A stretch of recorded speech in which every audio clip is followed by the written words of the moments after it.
To Mr. Collier and Mr. Perry, two webmasters, and the topic is the internet and the digital divide, as well as dealing with the computer. And of course, gentlemen, before we had our first commercial break, we were talking about the computer and the internet.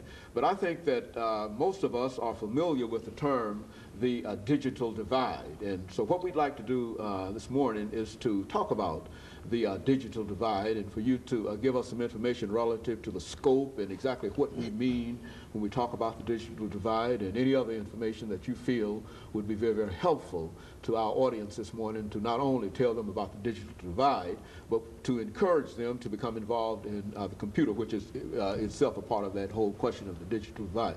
Let's start off with you, Mr. Collier, and have Mr. Perry to sort of help us as we develop this. Well, when I think about the digital divide, I just think about myself recently. I was dealing with a dial-up modem, and I recently switched over to cable broadband access. And when I think about digital divide, I look at minorities. We're still on the dial-up modem, and everybody else is looking at, like I said, broadband and wireless. So I mean, there's a big gap, and we need to catch up. By first, we need to get more computers in our households. From there, and that's due to the income in the household. So there is going to be some types of problems there. But I just think we need to be more aware of technology and what's going on, and let's make an effort, a collective effort to catch up, because like I said, we're already 2 steps behind. Mr. Perry? And you think about that, I've just recently changed over to the cable as well, and I enjoy the speed of it. But again, I agree with them that everything is going digital now. I mean, you got digital TVs, digital clocks, and digital radios, computers, you name it, everything is going digital with some type of computer inside of it. And as far as the training and education, it's also going digital.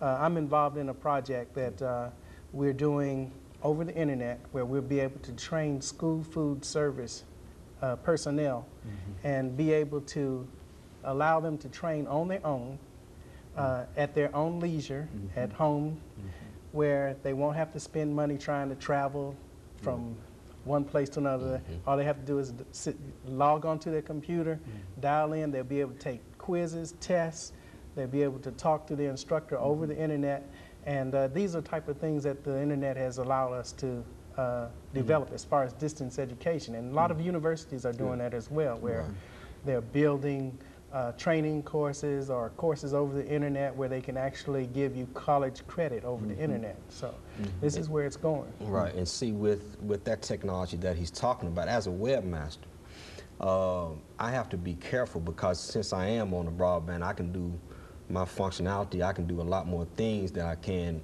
with the dial-up modem. So as a webmaster, I have to be very careful, because that's why with Nashville Black, it's a very simple website, because I know if I throw a lot of flash and animation type things on my website, that everybody won't be able to pick that up, and it'll slow this. With a dial-up modem, that's going to slow it down.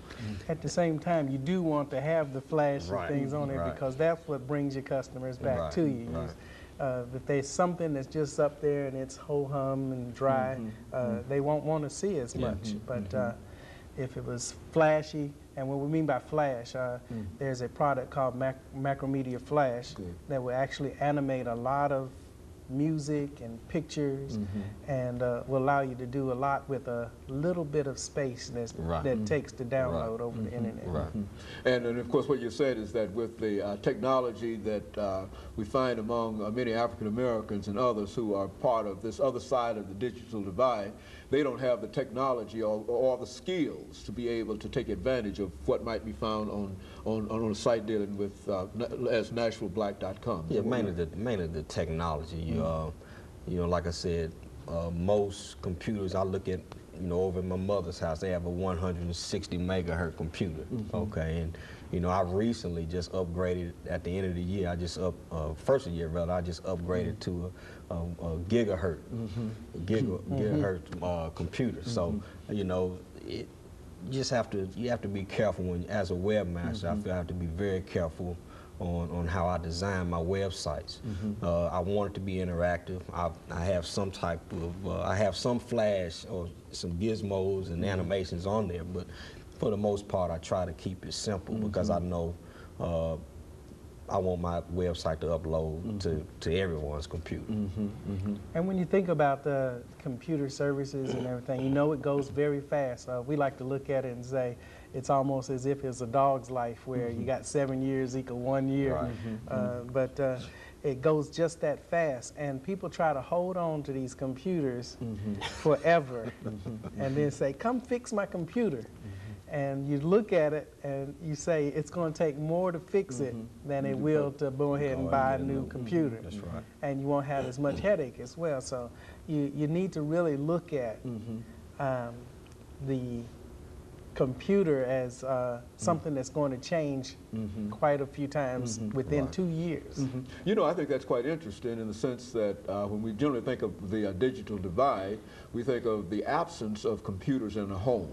But what the two of you are saying is that in many of the homes where computers might be present, the computers are so old and outmoded, you see, that for all practical purposes, in terms of the ability to be able to deal with what the two of you as webmasters might be able to produce, they're way away from that, and it's almost as if they didn't have a computer at all if they've got... That's right. Is that what we're saying?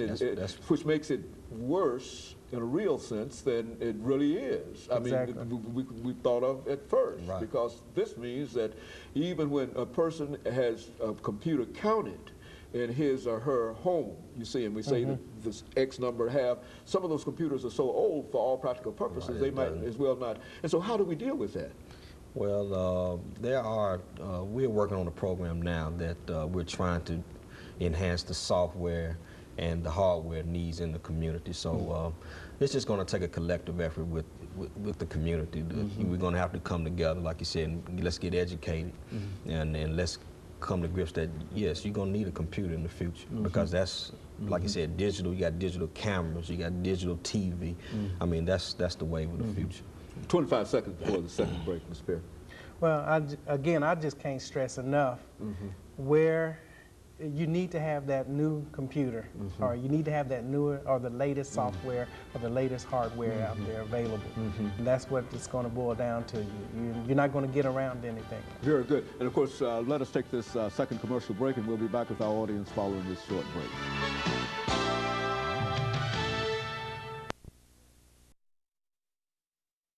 We're talking to Mr. Collier.